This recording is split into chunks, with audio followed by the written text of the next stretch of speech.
சங்கீதம் 22. அகிலேத் ஷகார் என்னும் ராகத்தில் பாடி ராகத் தலைவனுக்கு ஒப்புவிக்கப்பட்ட தாவீதின் சங்கீதம். என் தேவனே, என் தேவனே, ஏன் என்னை கைவிட்டீர்? எனக்கு உதவி செய்யாமலும் நான் கதறி சொல்லும் வார்த்தைகளை கேளாமலும் ஏன் தூரமாயிருக்கிறீர்? என் தேவனே, நான் பகலிலே கூப்பிடுகிறேன், உத்தரவு கொடீர்.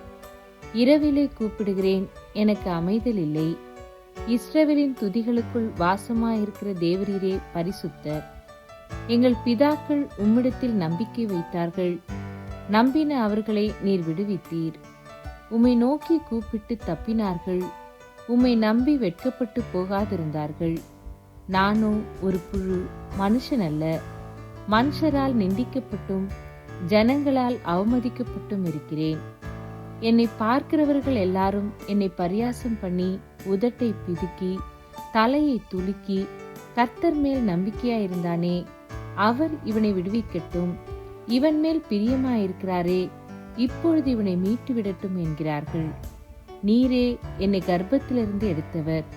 என் தாயின் முலைப்பாலை நான் உண்கையில் என்னை உம்முடைய பேரில் நம்பிக்கையா இருக்க பண்ணினீர்.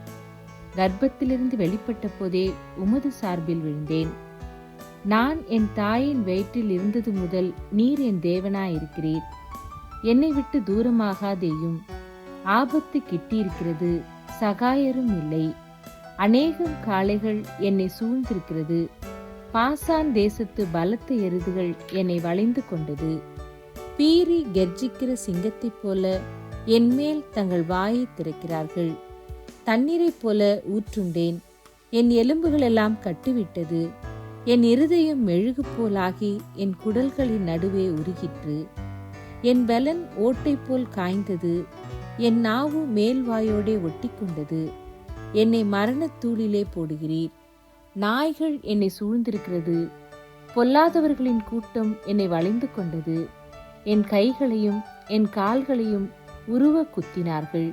என் எலும்புகளையெல்லாம் நான் எண்ணலாம். அவர்கள் என்னை நோக்கி பார்த்து கொண்டிருக்கிறார்கள். என் வஸ்திரங்களை தங்களுக்குள்ளே பங்கிட்டு என் உடையின் பேரில் சீட்டு போடுகிறார்கள். ஆனாலும் கர்த்தாவே, நீர் எனக்கு தூரமாகாதேயும். என் பலனே, எனக்கு சகாயம் பண்ண தீவிரித்துக் கொள்ளும். என் ஆத்துமாவை பட்டயத்திற்கும் எனக்கு அருமையானதை நாய்களின் துஷ்டத்தனத்திற்கும் தப்புவியும். என்னை சிங்கத்தின் வாயிலிருந்து ரட்சியும். நான் காண்டா மிருகத்தின் கொம்புகளில் இருக்கும்போது எனக்கு செவி கொடுத்தருளினீர். உம்முடைய நாமத்தை என் சகோதரருக்கு அறிவித்து சபை நடுவில் உம்மை துதிப்பேன். கர்த்தருக்கு பயப்படுகிறவர்களே, அவரை துதியுங்கள். யாக்கோபின் சந்ததியாரே, நீங்கள் எல்லாரும் அவரை கனம் பண்ணுங்கள். இஸ்ரவேலின் வம்சத்தாரே, நீங்கள் எல்லாரும் அவர் பேரில் பயபக்தியாயிருங்கள். உபத்திரவப்பட்டவனுடைய உபத்திரவத்தை அவர் அற்பமாய் எண்ணாமலும் அருவருக்காமலும் தம்முடைய முகத்தை அவனுக்கு மறைக்காமலும் இருந்து தம்மை நோக்கி அவன் கூப்பிடுகையில் அவனை கேட்டருளினார். மகா சபையிலே நான் உம்மை துதிப்பேன். அவருக்கு பயப்படுகிறவர்களுக்கு முன்பாக என் பொருத்தனைகளை செலுத்துவேன். சாந்தல் புசித்து திருப்தி அடைவார்கள். கர்த்தரை தேடுகிறவர்கள் அவரை துதிப்பார்கள். உங்கள் இருதயம் என்றென்றைக்கும் வாழும். பூமியின் எல்லைகளெல்லாம் நினைவு கூர்ந்து கர்த்தரிடத்தில் திரும்பும். ஜாதிகளுடைய சந்ததிகள் எல்லாம் உமது சமூகத்தில் தொழுது கொள்ளும். ராஜ்யம் கர்த்தருடையது, அவர் ஜாதிகளை ஆளுகிறவர். பூமியின் செல்வவான்கள் யாவரும் புசித்து பணிந்து கொள்வார்கள். புழுதியில் இறங்குகிறவர்கள் யாவரும் அவருக்கு முன்பாக வணங்குவார்கள். ஒருவனும் தன் ஆத்துமா அழியாதபடி அதை காக்கக்கூடாதே.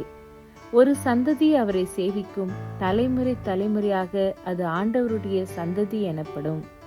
அவர்கள் வந்து அவரே இவைகளை செய்தார் என்று பிறக்கப் போகிற ஜனங்களுக்கு அவருடைய நீதியை அறிவிப்பார்கள்.